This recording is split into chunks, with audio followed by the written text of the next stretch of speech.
함께 모여 감사함으로 아버지 앞에 예배할 수 있게 하시니 더욱 감사합니다. 아버지 하나님, 이 예배를 통해서 아버지께서 우리에게 주시고자 하는 은혜가 무엇인지 바르게 알고 그 하나님께서 주시는 은혜를 사모하며 그것을 이루기 위해서 우리가 쉬지 않냐고 달려갈 수 있도록 성령으로 지혜 도우시며 인도해 주시고, 오늘 전하는 말씀 한 말씀이 아버지 앞에 상달이 되어서 우리 사랑하는 모든 권속들이 우리 이 땅의 삶을 통해 아버지께 영광이 되는 삶이 되도록 아버지 하나님 성령으로 친히 도우시며 인도하시고 역사하여 주옵소서. 감사드립니다. 예수 그리스도의 이름으로 기도하옵나이다. 아멘. 아멘. 반갑습니다. 날씨가 원래 굉장히 덥답니다. 관리 잘하시고 비도 많이 온다 그러는데 하나님 은혜로 적당하게 왔으면 좋겠죠. 비도 아니고 얼마 전에 단톡방에 보니까 선교사 파송식이 있어가지고 그 제가 이래 봤어요. 집사님 옆에서 사진 같이 찍었네. 오늘 오다가 얘기를 했으니까 누구지? 이랬는데 따님하고 사위라고. 축하드립니다. 그래 극하고 나서 이제 얘기가 그러면 옆에 누가 있는고 이렇게 되물었어요. 자녀들이 그래도 뭐 대전에 있든 서울에 있다 그러면 쪼르르 내려오면 되는데 비행기 타고 뭐 건 15시간 20시간씩 가야 되니까 오기가 쉽지 않은데 그래도 또 있다가 오면 반갑겠죠. 기도 많이 하시고 사시기 바랍니다. 우리가 이제 전부 이제 대체적으로 우리 김 목사 놔두고 나이가 좀 슬슬 들어갑니다, 그죠? 이런 생각을 했습니다. 목사 중에 참 아브라함은 900살을 넘게 살았는데 상상을 못할 이야기 아닙니까? 우리는 벌써 70, 80 연수가 70이고 강문에 80이라고. 요즘은 뭐 시대가 뭐 인간들이 과학이 발달하고 기술이 발달해서 어떻게 해가지고 막 100세 시대다 이래가지고 띵까 그러는데 그건 뭐 세상 속에서 할 일이고, 하나님이 정한 수가 80이면 그렇게 맞춰가지고 좀 더 살아서 사는 기고 좀 덜 살면 덜 사는 거고 미래는 없이 이제 하나님 맡겨야 되는데, 근데 아담은 900살을 넘게 살았으니까 이야 그거 참 하나님 은혜면 대단하잖아요. 우리는 이 7, 80 사는 것도 때로는 말이지 오만 고생을 하다 보면 힘든 일 겪고 신경 쓰일 일 겪고 이런 걸 쭉 겪으면서 사니까 막 하루가 지겹지 어떨 때는. 그리고 신나는 일이 많고 말이지. 무슨 할 일들이 많아서 막 그냥 거기 들어가가지고 일을 한다 꼭 정신없이 하다 보면 언제 시간이 이렇게 다 가도 몇 달 갖고 1년 갖고 2년 갖고 따지나 그렇잖아요. 그래서 야 세월이 빨라 이렇게 가는데 그 지루한 세월 900년을 넘게 살아. 우리가 볼 때는 야 참 아브라함 복 받았다. 900살을 살았시. 그런데 그걸 돌이켜보면 하나님께서 900살을 살게 하셨는데 아담이 봤을 때는 참 기가 막히게 통탄을 금치 못했을 것 같아요. 아담은 기억이 있잖아요. 기억 속에 하나님과 함께 에덴 동산에서 동행하며 살았던 그 놀랍고도 복된 에덴 동산에서의 삶을 하나님께서 지키라고 했던 그 한마디를 못 지켜가지고 보면 막 이 땅에 삶으로 나락에 떨어졌는데, 육지에 우리가 살아도 그래도 하나님이 말씀하면 들으니까 그때 그 일들이 다 기억 속에 있을 거 아닙니까? 얼마나 아담이 한편 후회스럽고 한편은 갈망하고 한편은 그 하나님의 위대한 영광을 몸소 봤으니까 그 하나님께서 자기를 그렇게 세워달라고 강구됐을 것입니다. 지은 죄를 회개됐을 것입니다. 그런데 자식을 낳아가지고 자손대 쭉 퍼지는 거 보니까 가는 곳곳마다 아담의 말을 잘 기억하고 들었어. 그 살아계신 하나님을 믿고 정결하게 사는 사람은 몇 명 극소수뿐이고 나머지는 그냥 산다고 되니 살면서도 전부 육체의 삶을 살고 죄 가운데 살고 죄만 짓고 살고 이렇게 되는 거예요. 그걸 보면 얼마나 통탄스럽겠어요. 누구마다 자신 없게 건반다니까요. 그러니 그걸 보고 아담이 하나님께 간구하고 기도를 하겠지만 참 가슴이 아팠을 거라고 생각합니다. 그 아담이 그렇게 오래 살면서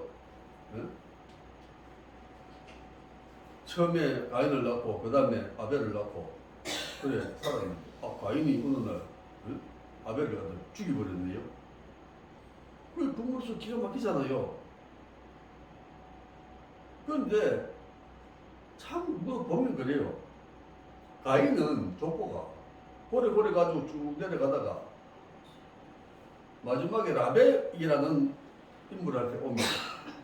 이 라멕도 마지막에 보면 살인자입니다. 사람을 쳐 죽이고 자랑을 하고 다닙니다. 그 가인도 동생을 쳐 죽인 살인자고 자손도 살인자고 기가 막히죠. 그리고 족보는 그걸로 끝나버립니다. 하나님께서 용서를 안 하는 거죠. 그래도 나머지 인생들은 그렇게 또 퍼지고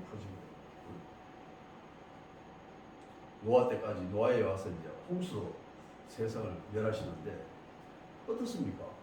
우리 한번 생각해 보면 기가 막히죠. 아담이 베라 때까지 살거든요.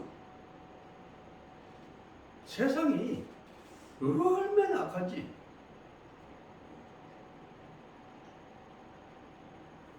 하나님께서 물로 멸하신다고 이미 사전에 계획을 세워두고 계시더니 노아 때 와가지고 이제 방주를 지어서 타라.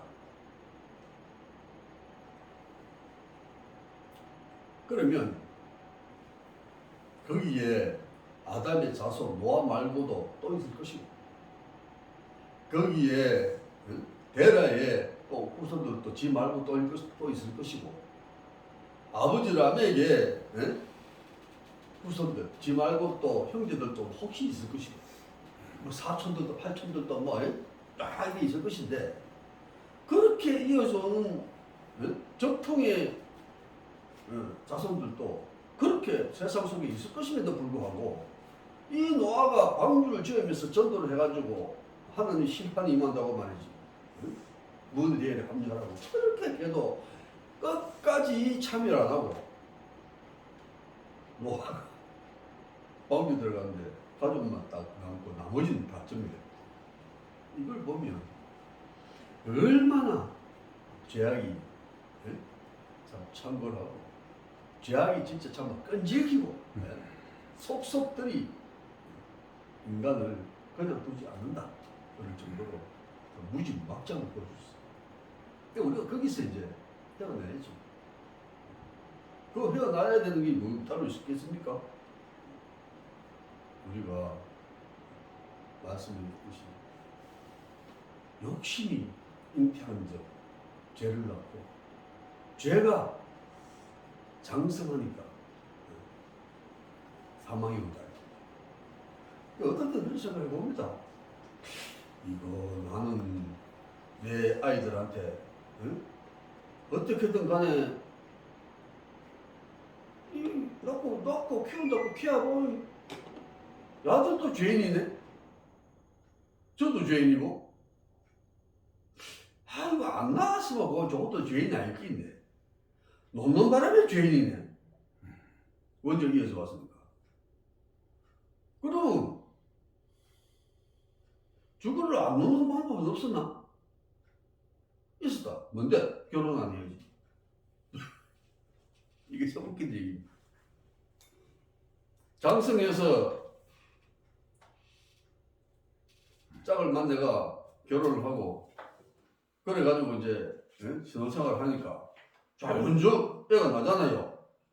애가 뭐 그냥 둘이 가만 안 납니까? 부부관계라는 말이지. 거룩한 행위를 통해서 그러니까 제 애가 나는데 애가 나있기는 죄가 묻어 돌았네. 어떻게 해요? 그전에는 그걸 몰랐잖아요. 알았으면 그러면 뭐 결혼 안 할 겁니까? 희한한 거거든요. 근데 그 죄를 씻을 방법이 우리 주 예수 그리스도를 믿는 것인데 말만 믿어가 안 되지 않아요. 그럼 그 아이를 예수 믿는 인물로 이제 만들어야 되는데 우리가 할 수 있는 건 뭡니까? 먹이고 입히고 키우고 아버지가 믿는 예수 그리스도 교회 데리고 가지고 자꾸 배우게 하고 저것들도 참여해서 말이지 성장이 나오고 이렇게 하다 보면 이제 예수 그리스도가 딱 확실하게 믿게 되는 일꾼으로 이제 태어날 것인데 그 전에는 늘 불안하죠. 얘들은 그저 어떻습니까? 눈에 보이는 대로 아버지가 낳아준 대로 지 눈에 보이는 대로 애들 크면 다 그렇잖아요. 손에 집히는 대로 입에 들어가는 대로 지 눈에 보이는 대로 이렇게만 살거든요. 이거를 이제 어떻게 가르쳐야 될 것인가? 그래야지 하늘의 복을 하나님의 복 다른 없습니다. 하나님 주시는 영생 생명 멸관을 쓰고 천국에서 하나님께 영광과 찬송을 드리면서 함께 영생을 누리고 사는 삶이 하나님 주신 복인데 그거를 이제 얻기까지 어떻게 해야 되는가? 그걸 기도하다가 아브라함 시험에 왔습니다. 아브라함이 하나님의 음성을 듣고 너는 본토 친척 아비 집을 떠나 내가 지시했다고 가라. 뭐 똑바로 가나안으로 가라, 이스라엘로 가라, 뭐 어디 뭐 튀르키예로 가라 이런 것도 아니고 그냥 가라. 그동안에 먹고 살았는데 우르에서 먹고 살았는데 일가족이 다 살았잖아요. 아버지 데라를 모시고 조카를 옷을 데리고 왜 하라는 이미 일찍 세상을 떴으니까 아내 사대로 전부 일가족이 그것을 다 먹고 살았는데 그거를 정대가 떠나라는 거예요. 거기가 뭡니까?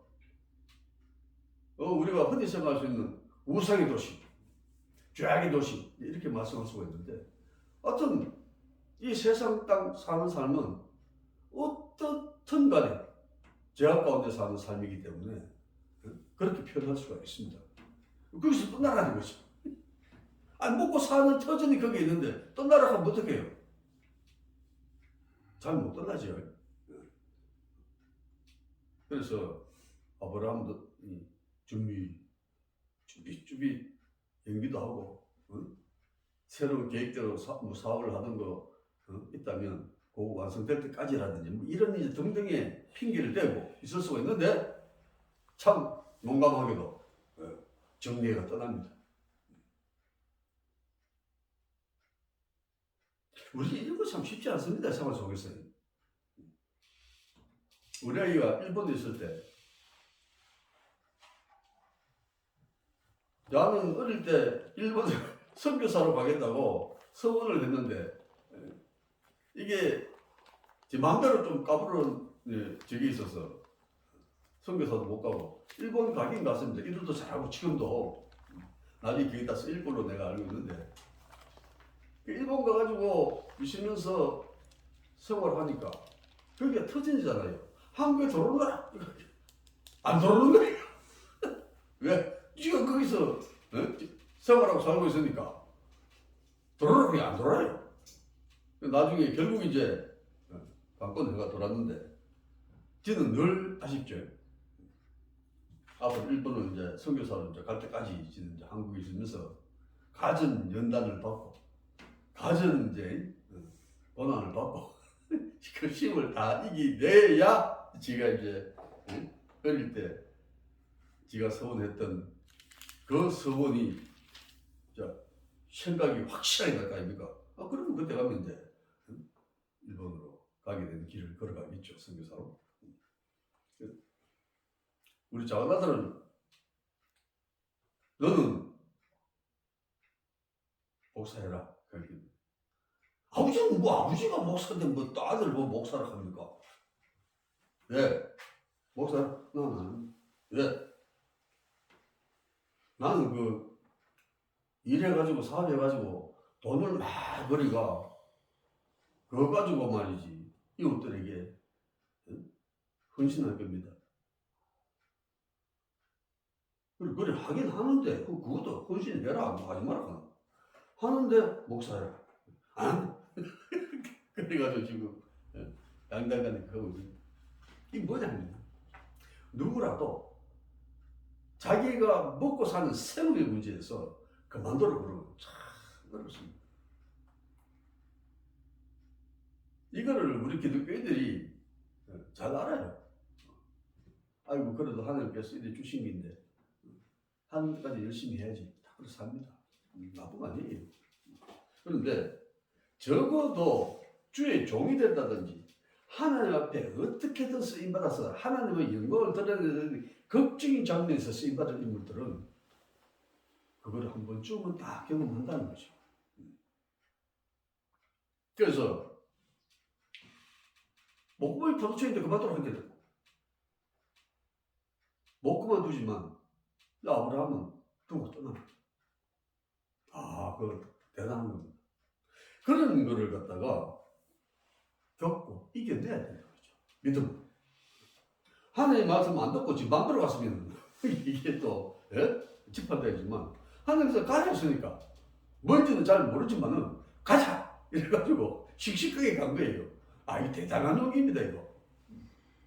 그래 가다가 이제 아브라함이 하란에서 아버지를 이제 하고 결별을 합니다. 우리 세상 말에도 있습니다. 부모가 다 이제 소천하시면 세상 속에 하는 말이 그래. 인자 네가 어려야 돼 상주고 부모가 있으면 맨날 애기라는 거예요. 나이가 들어도. 근데 부모가 안 계시면 애라도 그다음 맞잡이가 이제 상주니까 상주보고 어려라고 이제 맞잡하고 막 그러죠 이제 대접을 합니다. 더 나아가지고 이제 속되게 얘기하면 다음 차례 니네 경상도 말로 왜요? 부모가 이제 다 가셨으니까 그 다음에 이 집안에서 죽을 사람은 자녀들 중에 제일 마지막 제일 상식적으로 좀 빨리 간다 이거죠. 그래 다음에 네 차례 돼 있고 그래가지고 묻고 이렇게 하는 그 세상 소고였습니다. 그 아브라함이 하란에서 이제 부모와 이별을 하고 그리고 거기서부터 이제 실질적으로 가정이 돼가지고 이 가문을 이끌어가야 되는 그런 거죠. 그리고 그 당시의 삶은 가부장적인 삶이라서 잘 살기나 못 살기나 잘 뺏기나 못 뺏기나 부모라고 탁 앉아가 아버지라고 가자라고 탁 앉아가지고 한마디 하면 밑에 식소들 직설 뭐합니다. 그런 시대입니다. 그런 시대. 우리도 그랬잖아요. 그런데 거기서 이제 아버지 때를 갖다가 하고 이별을 하고 그 다음에 이제 가나안으로 들어갑니다. 그래서 살게 됐는데 나중에 보면 조카를 데리고 갔던 조카하고 이제 헤어지는 장면이 나와요. 이 조카하고 헤어진 장면에서 아브라함이 욕심이 많아가지고 물 좋고 산 좋은 땅 목초지 좋고 이런 땅 골라가지고 니하고 헤어지는데 내가 걸로 갈게. 너는 여기 있거라든지. 이랬으면 또 몰라요. 성경에서 어떻게 정의됐을지. 그런데 재밌는 것은 이 아브라함이 조카 롯 보고 네가 결정해라는 거죠. 네가 결정해라. 그러니까 아이 롯은 대응 기질이 사고가 기질이 있어가지고 소돔과 고모라에 그 번창한 땅에 나는 걸로 가서 사업을 이어가겠다. 그러라. 그러니까 넌 보내고 그 아브라함 거기 남는 거예요. 이게 단순한 것 같지만은 이런 걸 두고도 아브라함은 먼저 자기 생각으로 선수 쳐서 판단하지 않는다는 거죠. 하나님께서 인도하셔서 우르에서 하란을 거쳐서 가나안으로 왔으니까 거기서 하나님께서 주시는 복 그대로 받고 그대로 있는 겁니다. 이 순종이 쉽지 않거든요. 요즘 우리 아이들이 이제 그 말을 적게 하는데 아이들 그 모친되는 집사가 들리는 얘기를 들어보면 야, 아버지는 아직도 그거 하고 있나? 왜요? 아니 손가락 빠는 것도 한도가 있지. 손가락 다 닦겠네. 이런데요. 무슨 말인지 모르겠죠. 뻥을 껴서서 손가락 빤다는 얘기예요. 그때 지금 뭐 돈이 없고 먹을 게 없으니까 손가락 빨았으니까 손가락 다 따라 이 말이죠. 이제 비꼬는 겁니다.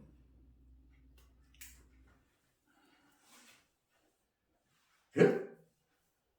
애들은 이제 그런 얘기를 안 하죠. 그럴 수가 그 눈으로 보는 데는 그렇습니다. 눈으로 보는 데는. 그러나 하나님의 은혜가 있으면 어느 정도인가 하면 상식으로 아셔야 됩니다. 하나님께서 주신 원래 우리 위장의 소화 능력이라면 밥 한 숟가락 입에 넣어 딱 꼭꼭꼭 씹었다. 아니면 과일 한 조각에 사과 한 조각 빼가지고 꼭꼭 씹어 먹었다. 그러면 100% 소화시키잖아요. 오염이 안 됐으니까. 100% 소화시키면 어느 정도 가면 1년 동안 아무것도 안 먹어도 그 에너지가 다 나오는 겁니다. 엄청나죠? 그러니까 뭘 먹는 게 걱정할 건 있습니까? 배고픈 게 뭐고요? 아무것도 모르죠. 원자탄도 핵 분열 방식에 의해가지고 뭐 이래 저걸 해보면 크게 뭐 연락이 안 나옵니다. 그런데 핵 융합 방식에 의해가지고 기술이 발전돼가지고 융합 방식에 의해서 이걸 분열시키면 그냥 폭발시키면 석탄 한 숟가락이 대한민국 1년 쓸 에너지가 나온다는 거예요. 그런 기적이 어디 있습니까? 야, 하나님은 이미 어마어마한 은혜를 이미 이 우주 공간에 우리 피조세계에 인간이 살아야 됩니다. 다 주신 거예요. 아직까지 이제 인간 두뇌가 발달 못해서 그런 걸 아직 롤을 못 만들어내서 그렇지 그 정도의 이제 직입니다. 결국 있겠어요. 그래 이제 롯이 가고 아브라함은 자기 땅에서 하나님 말씀대로 그냥 지키고 있는 겁니다. 이게 쉽지 않거든요. 자기 다 좋은 길 떠나갔지. 그렇게 사는 중에도 나이가 슬슬 들어가니까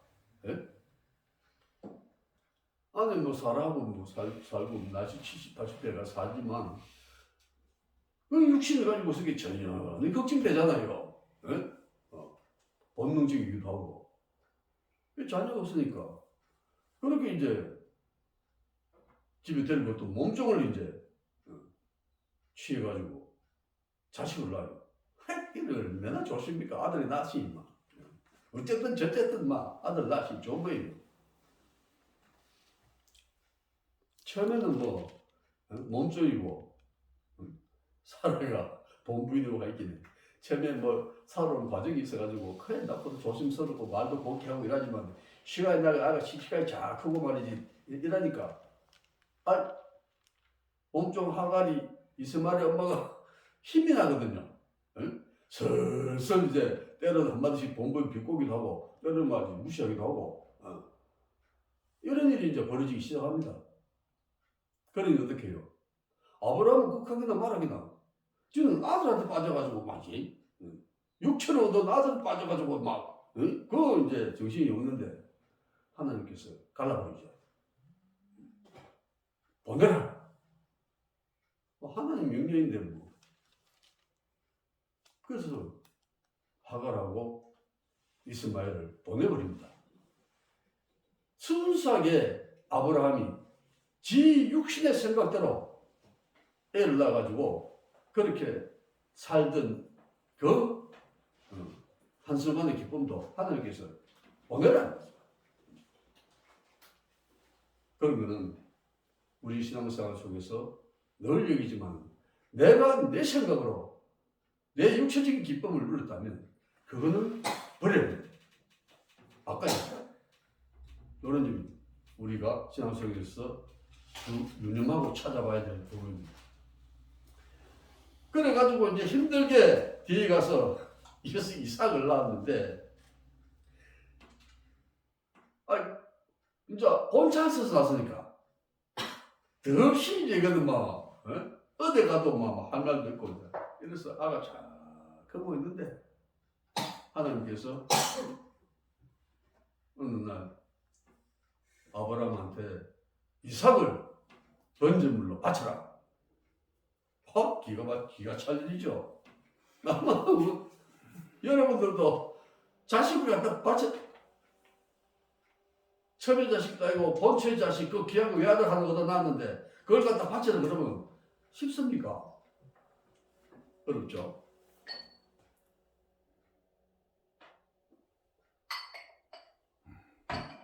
그래 저는 한 가지 그 말씀을 그 부분을 읽으면서도 묵상을 하면서도 이해도 안 가고 때로는 참 믿음이 대단하구나 이런 긍정적인 생각을 갖고 보면서도 진짜 참 믿음이라는 게 어느 정도일까? 이런 생각을 안 해볼 수가 없었어요. 저기에. 그래서 이 아이를 데리고 번제단에서 번제물로 바친다고 아이한테 어깨에다가 등에다가 등짐에 나무를 다 뗄나무를 만들어 가지고 그래 주고서 가작하게 따라오는 거예요. 근데 번제단에 제사 지내러 가는데 짐승이 없잖아요. 짐승이 없이 그럼 애가 묻죠. 왜 짐승이 없어요? 하나님이 준비하셨다. 그것도 그냥 가는 겁니다. 그래 갔으면 하기 좋은 말로 이제 찍었던 나무 다 엮어가 번제단에 얹어놓고 불때 준비해놓고 아이를 번쩍 들어가 번제단에 놔았단 말입니다. 놓고 이제 배를 갈라야 되는데 칼을 들고 배를 갈 순간까지도 그 성경에 보면 이삭이 아버지가 미쳤습니까? 왜 아버지가 칼을 들고 나한테 왜 이래요? 나를 번제단에 왜 wak합니까? 이런 말이 없습니다. 칼 떼는 순간까지도 가만히 이삭이 순종한 거예요. 그 보면 대단합니다. 하나님께서 점지해서 낳게 해준 그 이삭이 태중에서부터 그런 믿음이 훌륭한 아이였든지 아주 순종하는 거예요. 그 아브라함도 그러잖아요. 하나님께서 번제단으로 이 제물을 바쳐야 한다고 그 백성의 소중한 아이를 그걸 갖다 바친다고 또 데리고 가가지고 다 번제단에 얹어놓는 아브라함은 또 뭡니까? 기가 막히죠. 그래서 그 사건 이후로 아브라함을 믿음의 조사라고 하나님께서 공식적으로 이제 인정을 해주십니다. 우리가 이 현대 사회에서 신학에서 이 세상을 살잖아요. 신앙생활을 합니다. 그런데 뭔가 아직도 내게서, 내 생각 속에서, 내가 살아가는 이 육체의 삶 속에서 이런 것들과 결별되지 못하고 이런 것들 속에 매여 있다면 우리가 과연 주님을 영접하고 구원받은 성도라고 자신 있게 말할 수 있느냐? 아니, 우리야 말하는 게 뭐 지식각도로 말할 수 있으니까 우리는 뭐 알아도 모른 척, 몰라도 모른 척, 모르면서도 아는 척, 알아도 아는 척 이렇게 사는 거니까 성도다, 구원받았다 이렇게 할 수가 있지만 하나님이 보시기에 인정하는 성도냐, 구원받은 성도냐, 이거를 우리가 판가름할 때 이런 이제 과정들을 우리가 알게 모르게 사람마다 조금씩 다르는지만 편하게 다르든 간에 겪는다는 거죠. 이런 일들이 닥쳤을 때 능히 하나님께서 우리를 부르신 시험의 단계, 고난의 단계 이런 기술을 알고 꼭 이기고 승리하셔야 우리가 하나님께 영광을 돌릴 수 있게 되리라 믿습니다. 많습니다. 하나님께서 태초에 빛과 어둠을 두시고 빛과 어둠을 합쳐가지고 둘이 뭉치라 이 말이지. 예? 이렇게 뭐 흐르뭉텅하게 이렇게 세상을 보게 한 게 아니고 빛과 어둠을 분명히 나눠버리죠. 그거 나누지 않으면 빛이 이 세상에 얼마나 큰 복을 주는지 우리가 가늠을 하지 못합니다. 우리 심령 속에서, 우리의 삶 속에서, 육체의 삶이죠. 우리의 생각 속에서 이런 것들을 분명하게 죄와 하나님의 거룩함과 이거를 나누고 우리가 거룩함 쪽에 서서 하나님께 영광을 돌릴 때 그때 우리가 하나님께 영광을 돌리고 또 하나님께서는 우리를 쉬지 않고 도우셔서 우리가 최후 승리를 거두고 천국에 들어가는 복된 은혜의 삶을 누리게 될 줄로 믿습니다. 모두 승리하시고 영광받는 그런 삶이 되시기를 예수 그리스도로 축원합니다. 기도하겠습니다. 아버지 하나님,